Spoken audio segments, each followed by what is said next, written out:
오늘 제가 발표드릴 내용은 이 파마코비질런스의 디지털 트랜스포메이션과 AI의 적용에 대해서 말씀드릴 거고요.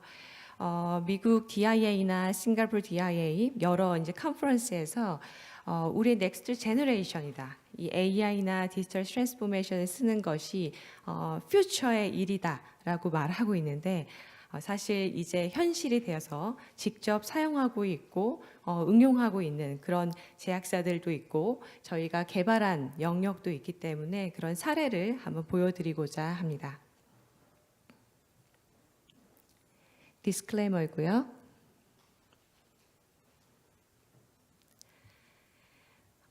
저희가 첫 번째 그 셀타스케어에서 만든 프로덕트가 미국 IBM 본사에서 먼저 스포트라이트를 해주셨습니다. 2022년에 저희가 문헌을 모니터링하는 그런 프로덕트가 이제 런칭됐는데 미국의 IBM에서 이제 게임 체인저로서 저희가 빅테크에 이제 언급을 또 받았고 현재 25년에는 마이크로소프트의 인바이트 온리 프로그램인 스타트업 프로그램에 저희가 선정이 돼서 이런 행보를 좀 이어가고 있는데요. 이런 빅테크 미국의 빅테크 기업들이 왜 파마코비질런스 그리고 AI에 이렇게 관심이 있는 걸까요? 저도 처음에 연락 왔을 때 왜 피부일까? 그들이 피부에 대해서 알고 있을까? 잘못 연락 온 게 아닐까? 굉장히 좀 궁금했고 의구심도 들었습니다. 왜 파마코비질런스냐? 사실 우리가 이런 히스토리를 보면 예전부터 굉장히 리스크가 큰 제품에 따른 부작용들이 계속적으로 발견은 되어 왔지만 우리가 그 사용자들이 우리 국민들이 이 의약품을 사용하면서 이 세이프티 이슈가 코로나처럼 굉장히 크게 발발된 적은 없었던 것으로 이해됩니다. 그래서 전 세계의 모든 사람들이 코로나 백신을 통해서 부작용 그리고 안전성 그리고 인과성 평가에 대한 이해와 중요성을 인지하게 됐고 그로 인해서 제약사들은 더 윤리적인 그런 마인드 그리고 의약품을 개발하는 관점에서 세이프티가 더 강조되고 있는 것으로 보입니다. 또한 FDA에서도 이런 페어스 데이터를 보면은 매년 심각한 부작용 사례와 사망 수가 계속적으로 증가하고 있고 또 온콜로지 쪽에 이런 크리티컬한 디지즈를 가진 그쪽에서는 더더욱 의약품 때문에 또 사망하는 사례들이 증가하고 있어서 사회적인 이슈로 이제 대두되고 있습니다. 이런 소비자의 인식들 그리고 이런 우리가 경험한 환경들 이를 따라서 규제 당국의 강화된 규정들 변화되는 규정들이 이 파마코비질런스의 중요성을 계속적으로 강조하고 있고 또한 우리도 지금 더 나은 PB 시스템을 구축하기 위해서 기술도 보고 있는 것으로 알고 있습니다. 제가 제약업계에서 이제 근무를 하다가 이 마켓 쪽으로 나와 보니까 파마코비질런스의 마켓이 굉장히 전 세계적으로 대두되고 있는 부분이 있더라고요. 미국에서 한 36%의 정도 되는 PB 마켓을 구성하고 있고 이 마켓이 늘어남에 따라 사실 PB가 더 중요해지고 이 마켓에서 요구되는 그리고 이 마켓에서 요구되는 그 퀄리티 뭐 여러 가지 것들이 재반된 것들이 같이 성장할 수 있는 것을 볼 수 있었습니다. 트렌드 레포트에서 제가 이 레퍼런스를 가져왔는데요. 더 의미 있는 것은 23년부터 30년까지의 리저널 어널리시스를 보면 미국과 유럽 중심의 PB의 성장 궤도를 있다가 사실 30년도에 아시아 퍼시픽의 성장이 유럽을 뛰어넘는 그런 트렌드를 또 예측하기도 합니다. 그 사유는 뭐 기술적인 측면도 있지만 여러 RWD나 이렇게 ICH 가입국에 따른 여러 규제의 성장 또한 이런 부분을 뒷받침하고 있습니다. 글로벌 PB 플레이어로서는 우리가 많이 사용하고 있는 세이프티 데이터베이스 솔루션 회사들 그리고 IT 컨설팅 그룹, CRO 이렇게 이제 구성이 되어 있는데요. 현재 이런 PB 플레이어들이 융합을 했을 때만 우리가 필요로 하는 페인 포인트를 해결할 수 있기 때문에 연계성이라든지 뭐 기술의 최신의 기술의 도입이라든지 여러 이슈들을 또 여러 도전 과제를 각각의 그룹에서도 직면하고 있습니다.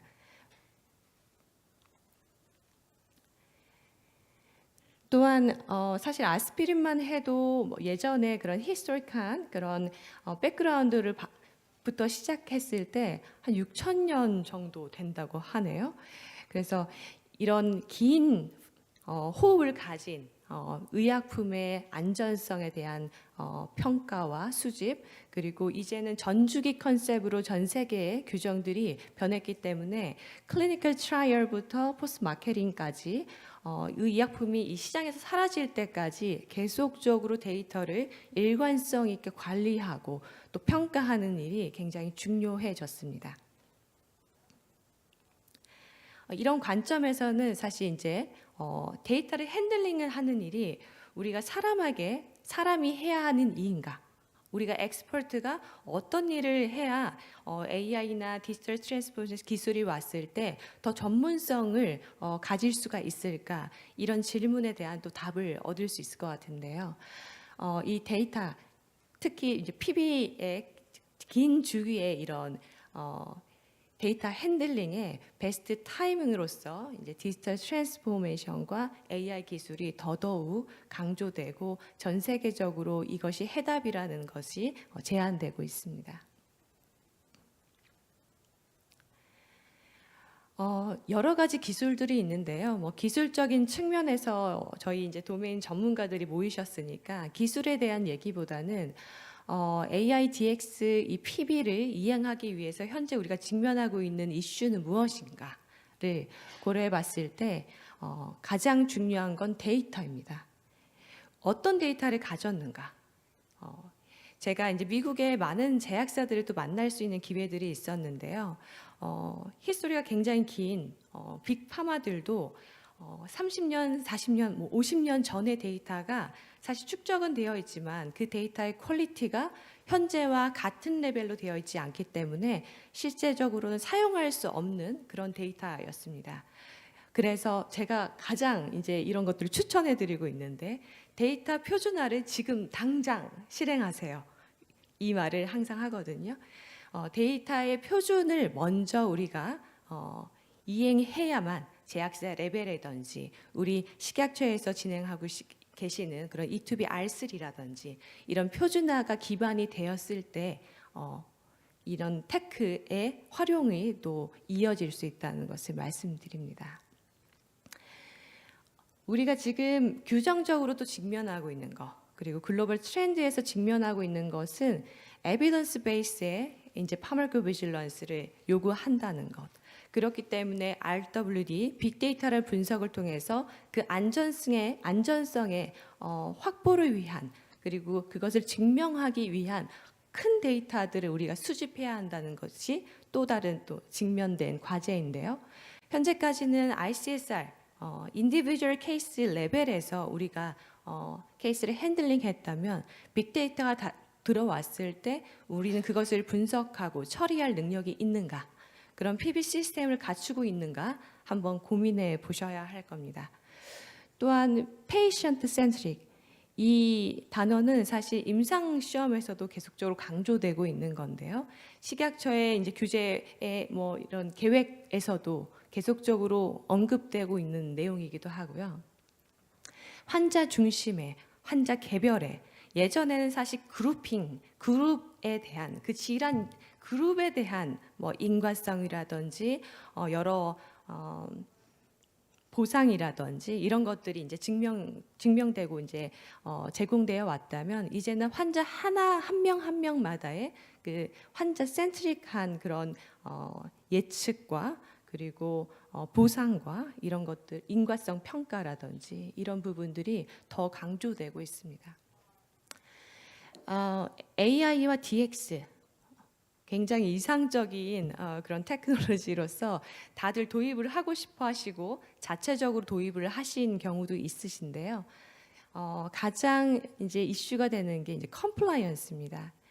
뒷장에서 제가 보여드리겠지만 리터레처를 모니터링 하는 일이 뭐 일주일에 한 번씩 우리가 루틴하게 돌아가는 거지만 그거를 기술적으로 어떤 펀메드 사이트에서 데이터를 긁어오는 것만으로 해결되는 것이 아니라 그 펀메드 화면 자체의 변경 그리고 화면 이미지는 변경되지 않았지만 코드랩에서 변경됐을 때 이런 것까지 다 모니터링을 해야만 사실 정확한 데이터를 끌어올 수가 있고 그것이 정확한 데이터를 이제 가져왔다는 전제 하에 우리가 데이터를 분석하고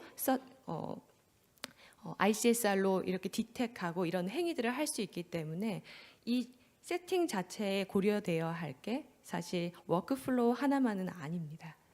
그리고 이것이 우리 PB에서 사실 AI나 DX가 굉장히 하이 레벨로서 요구되고 있는 이유가 컴플라이언스와 굉장히 밀접하게 관련되어 있기 때문입니다. 네 번째로는 이제 표준화인데요.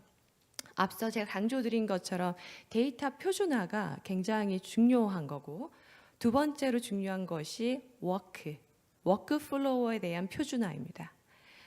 우리 회사에서 워크플로우에 대한 표준화는 SOP에 따라서 이제 이행하고 있는 걸로 아는데요.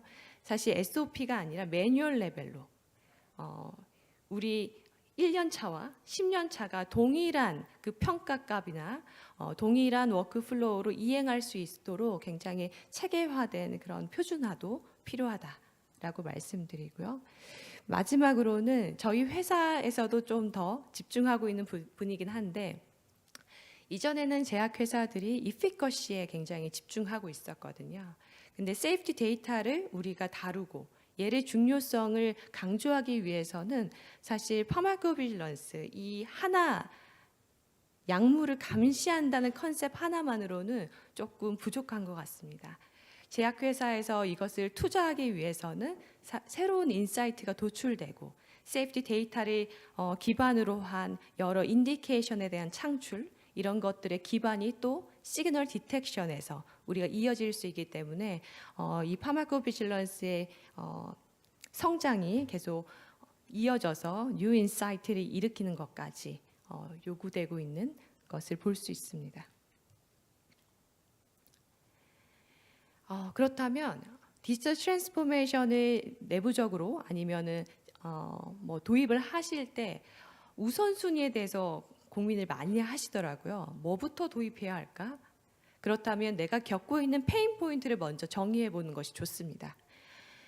현재 PB 필드에서 공통적으로 지금 겪고 있는 것이 이 파마코비질런스 필드는 사실 임상에 비해서 굉장히 짧은 히스토리를 갖고 있기 때문에 전문가들도 경력을 풀로 모든 많은 경험들을 이제 소유하신 분들이 사실 적습니다.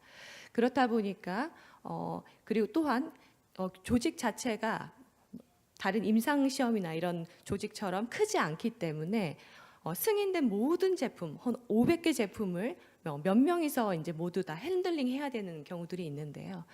그렇기 때문에 PB의 캐패빌리티의 부족에 따른 이제 낮은 퀄리티 그리고 매뉴얼로 프로세싱 해야 되는 이런 비효율화 그리고 규정의 변화에 따라서 디지털 트랜스포메이션 했던 걸 또 플렉서블하게 또 바꿔야 하는 그런 PB가 IT 일을 또 해야 하는 이런 일들이 계속적으로 늘어나고 있거든요. 그래서 이런 부분들을 고려해서 해야 하고 IT 개발자들이랑 직접 개발하신 분들이 이런 얘기를 많이 들었다고 해요.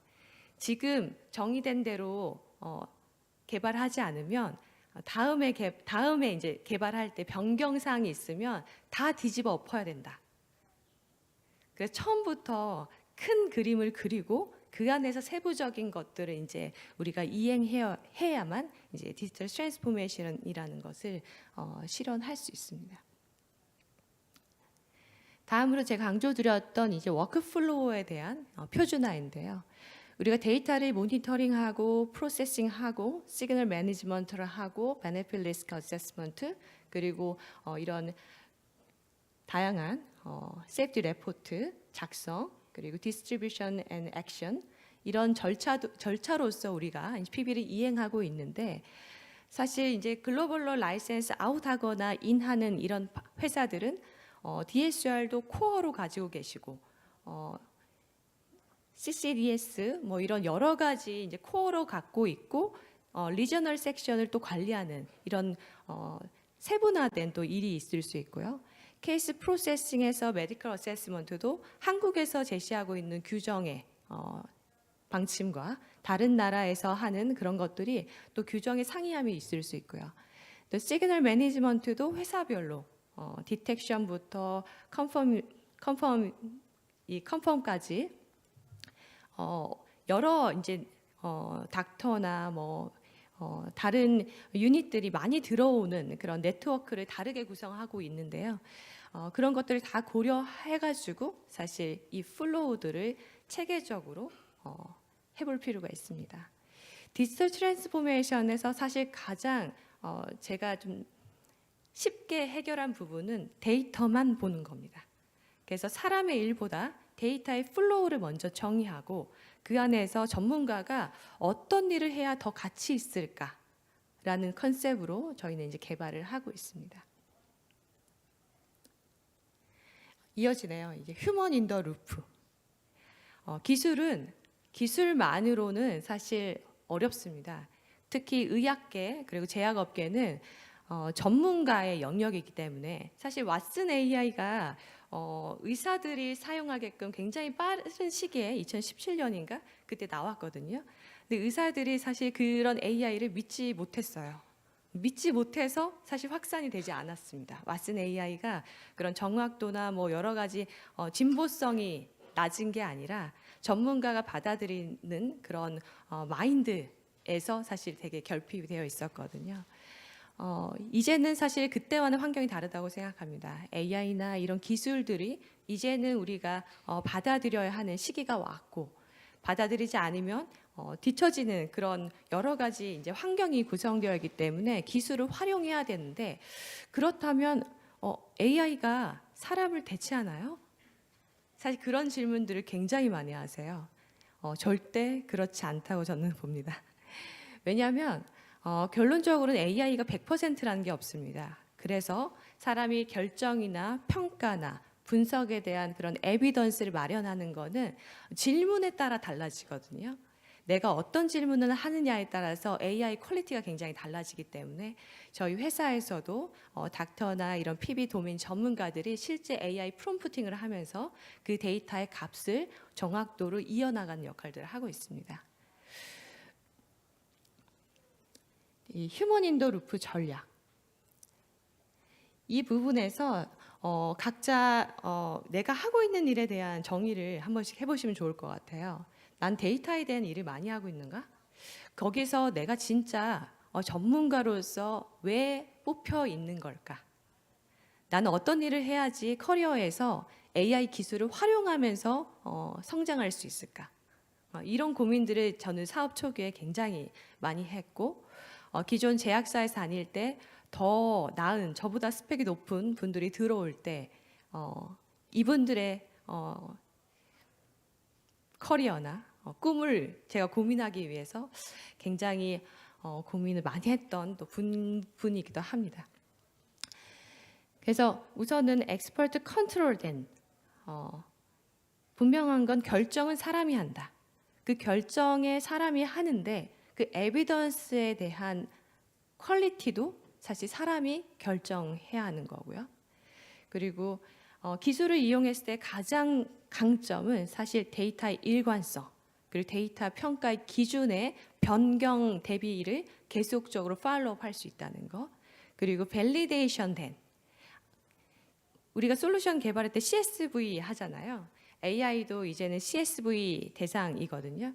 그래서 그런 가버넌스를 기반으로 해서 우리가 밸리데이션 된 기술을 활용하면 조금 더 이 휴먼 인더 루프를 더 신뢰 있는 서로 신뢰 관계에서 만들어 나갈 수 있습니다. 저희 셀타스케어에서는 이 파마코비질런스의 데이터 오케스트레이터로서 여러 섹션들을 개발하고 연구를 하고 있는데요. 리터레처 모니터링부터 리얼월드 데이터의 어널리틱스, 그리고 케이스 프로세싱의 전반, 그리고 메디컬 어세스먼트, 그리고 레포팅을 직접 쓰는 것도 AI가 써주는 게 아니라 사람과 같이 인터랙티브하게 사용하는 것, 그리고 리스크 매니지먼트 플랜도 이제는 클릭 한 번으로 FDA에 대한 시그널을 분석해서 리스크를 분류할 수 있는 그런 기술도 개발되어 있습니다. 저희가 이제 아이비즈니스 스퀘어라는 프로덕트를 개발해가지고 런칭해어 있는데요. 이 솔루션을 런칭하고 이제 TA 테스트, 그 생산성에 대한 테스트를 해봤는데 리터레처를 모니터링하는 거는 이제 모니터링을 사람이 하지 않고 우리가 자는 사이에 모니터링이 끝나고 데이터를 가져왔을 때 논문을 AI가 읽어서 그 안에서 우리가 찾고자 하는 데이터를 사람에게 제시합니다. 그럼 그 데이터를 보고 이 데이터가 맞는지 안 맞는지를 논문을 빠르게 읽으면서 판단할 수 있습니다. 그래서 이전에는 한 50개 제품을 주별로 펀메드, 코리아메드 여러 서치를 해야 되는 그 일들이 주에 1일 정도 됐다면 이제 논문당 2분 안에 모든 것 결정까지 끝낼 수 있습니다. 두 번째로는 아이비질런스의 이제 프로세싱을 하는 건데요. 어떤 인풋 값과 상관없이 SA 레포트든 시옴스든 엑셀이든 PMS 데이터 셋이든 세이프티 셋이든 리얼월드 데이터든 어떤 데이터에 상관없이 인풋 값을 넣어주면 데이터 엔트리가 자동으로 됩니다. 그리고 사람이 엔트리 QC를 직관적으로 할 수 있게 AI가 하이라이팅을 해줘서 더 빠르게 엔트리 QC까지는 완료가 되고 저희가 엔트리 QC까지 15분 내에 모두 다 완료할 수 있는 목표로 현재 개발이 진행 중입니다. 세 번째로는 매드락 코더인데요. AI가 매드락 코더 자격증을 이제 취득했습니다. 그래서 매드락 코딩을 하는데도 사실 연차별로 굉장히 다를 수 있기 때문에 통합 분석 보고서를 작성할 때 다시 리코딩을 한다던가 그리고 분석에 여러 이제 시행착오를 또 겪게 되는데요. 그런 부분들을 상향 평준화할 수 있는 이런 코더 솔루션도 나와 있고요. RWD 이런 빅데이터를 분석하는 데이터도 이제는 10만 건이든 만 건이든 상관없이 케이스 수와 상관없이 업로드 클릭 한 번이면 태블레이션 10개가 주르륵 나오는 이런 솔루션도 이제 개발되어 있습니다. 리터레처 서치를 할 때 사실 굉장히 처음에 저는 쉽다고 생각했습니다. 펀메드에서 긁어오면 되겠지? 그 데이터가 엑셀에 이제 누적되면 되겠지? 그 안에서 주별로 내가 검색하니까 중복 처리되면 되겠지? 이런 이제 컨셉을 가지고 첫 개발을 했는데 사실 이제 실패했어요. 그 이유는 그 앞에 RPA라는 기술을 사용했는데요. 그 기술이 나는 했다가 중요하더라고요. 나는 움직였다. 이 값이 맞다가 아니라 나는 네가 만들어낸 대로 움직였다. 그래서 컴플라이언스 이슈가 한번 되게 크게 난 적이 있습니다. 그전 제약사에서 이제 경험한 사례고요. 그렇기 때문에 엑셀이면 안 되겠구나. 엑셀은 이 데이터를 누구든지 변경할 수 있고 또 IT 팀이 우리를 위한 IT 팀이 아니라 전 제약사 모든 팀을 위한 IT 팀이기 때문에 펀메드나 이런 사이트 모니터링이 사실 쉽지 않아서 굉장히 페인 포인트가 있구나. 그래서 다음으로 이제 개발한 게 이제 사스 모델로 이제 개발한 겁니다. 우선 기본적으로는 엑셀이 이제 없어진 상태고요. 데이터 인테그리티가 높아진 상황이고 또 데이터를 끌어올 때 이 펀메드나 이 타겟된 데이터를 모니터링하고 AI를 QC시키고 이걸 가져오는 이 행위를 또 QA하는 것들 추가적으로 개발했어요. 그래서 어떤 감지를 사전에 이렇게 함으로써 우리가 한 번 더 빠르게 사람이 돌리든 다시 기계가 돌리게 하든 액션을 하게 하자. 이런 컨셉으로 이제 점점 더 고도화되고 있습니다. 또한 AI가 논문을 막 읽는데 예전에는 비임상 데이터도 막 가져오더라고요. 우리는 사람에 대한 세이프티 정보가 필요한데 막 래시나 뭐 다른 동물을 실험해서의 데이터도 가져와서 그 정확도를 높이기 위한 활동들도 이제 계속적으로 해서 현재 95%의 정확도를 또 갖고 있습니다. 두 번째는 앞서 말씀드린 것처럼 우리 사실 파마코비질런스의 가장 큰 페인 포인트죠. 다양한 포맷. CRO마다 다 다르고 시험 쓴데도 불구하고 제약사마다 다 다르고 쓰는 방식도 다 다르고 나레이티브가 앞에 있는 2페이지에 있는 회사가 있는 반면 10페이지 정말 대량의 정보를 서로 교환하는 그런 회사도 있습니다. 그것을 해결하기 위해서 그것 때문에 우리가 매뉴얼 엔트리라는 걸 하고 있기 때문에 그것을 해결하기 위해서 AI가 이제 적용됩니다. 이전에는 왜 AI가 왜 기술로서 안 됐을까? 제 생각에는 이제 AI는 특정 남, 여 이런 식으로 단어를 이제 셀렉하는 게 아니라 그 관련된 언어들을 다 이해하고 가져올 수 있거든요. 그렇기 때문에 이 AI 기술이 발전됨에 따라서 이 부분도 점점 고도화될 수 있던 걸로 생각됩니다.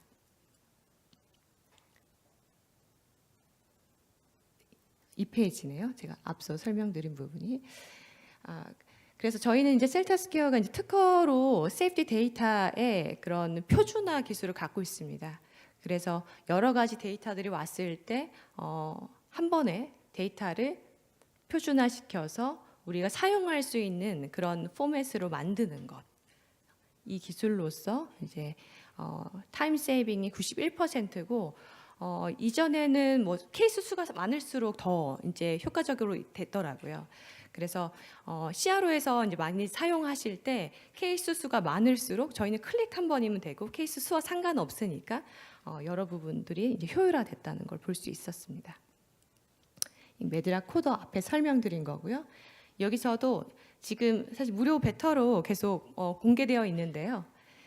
여기에 나레이티브로 배가 꼬인다 뭐 이런 식으로 리포티드 텀을 아니면 문장을 작성하시면 옥토라는 이 AI가 메드라 코딩을 직접 해줍니다.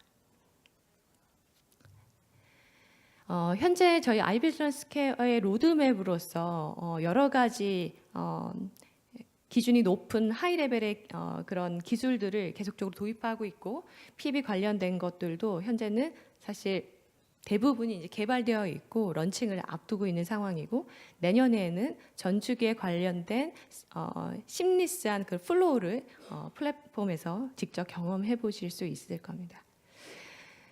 저희가 미국 CB 인사이트와 스타터스 인사이트라는 리서치 회사에서 감사하게도 PB 대표 AI 대표 기업으로서 이렇게 공개를 또 선정해 주신 바가 있었고 구글, 챗 GPT와 같이 논문에서도 실제 이런 디시전 서포트 할 수 있는 AI 어플리케이션으로서의 또 증명 이렇게 소개해 주신 것이 있어서 공유드립니다.